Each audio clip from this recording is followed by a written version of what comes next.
इस वीडियो के अंदर आप लोगों को बताया जाएगा कि किस प्रकार से हनुमान जी ने अर्जुन के अभिमान को खत्म किया। महाभारत के प्रमुख पात्रों के बारे में तो लगभग लोग जानते ही हैं, मगर बहुत कम लोग हैं जिन्हें ये पता है कि कुछ द्वापर युग में होने वाले महाभारत युद्ध के साक्षी बनने वालों में कुछ पात्र त्रेता युग के भी थे। जी हाँ, शायद आप सही समझ रहे हैं, हम बात कर रहे हैं हनुमान जी। अपनी वेबसाइट के माध्यम से हमने आपको पहले बताया कि कैसे हनुमान जी ने द्वापर युग में कई अर्जुन के अहम को खत्म किया था। आज भी हम आपको इन दोनों से जुड़ा यही किस्सा विस्तार पूर्वक बता रहे हैं।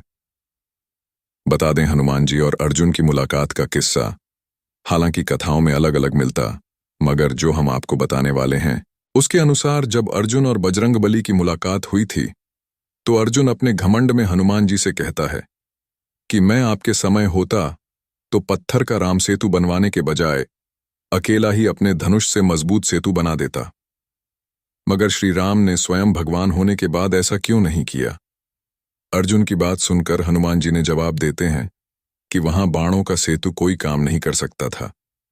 अगर उस समय कोई पुल बन भी जाता को हमारे एक ही वानर के चढ़ने पर बाणों का सेतु टूट हो जाता।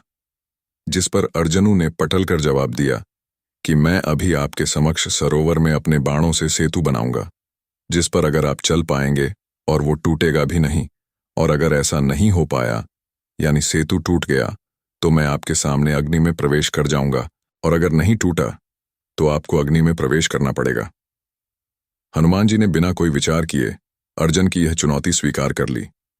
अर्जुन ने सेतु बनाया, जिस पर जैसे ही हनुमान जी ने सेतु पर पहला पग रखा तो सेतु डगमगाने लगा, दूसरा पग रखने पर चरमराया और तीसरा पग रखने से सरोवर के जल में खून ही खून हो गया। इसके बाद हनुमान जी सेतु से नीचे उतर आए और अर्जुन से कहा कि अग्नि तैयार करो। अग्नि प्रज्वलित हुई और जैसे ही हनुमान अग्नि में कूदने चले वैसे ही भगवान श्री कृष्ण प्रकट हो गए।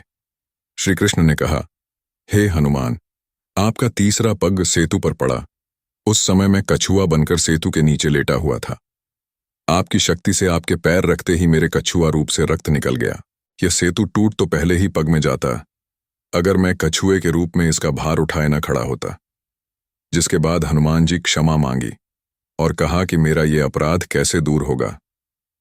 उधर दूसरी ओर वहीं यह सारी घटना देखकर अर्जुन देख रहा, जिसे यह देखकर बहुत पछतावा हुआ हो रहा था कि इसलिए उसने हनुमान जी और प्रभु श्री कृष्ण से क्षमा मांगी। तब श्री कृष्ण ने हनुमान जी से कहा, यह सब मेरी इच्छा से हुआ है, आप दुखी न हो। मेरी इच्छा है कि आप अर्जुन के रथ की ध्वजा पर स्थान ग्रहण करो। ऐसी कथाएं प्रचलित हैं कि यही कारण था कि हनुमान जी अर्जुन के रथ की ध्वजा में विराजे हुए थे, जिससे अर्जुन अपनी ओर आने वाली हर मुश्किल से बचा रहा था।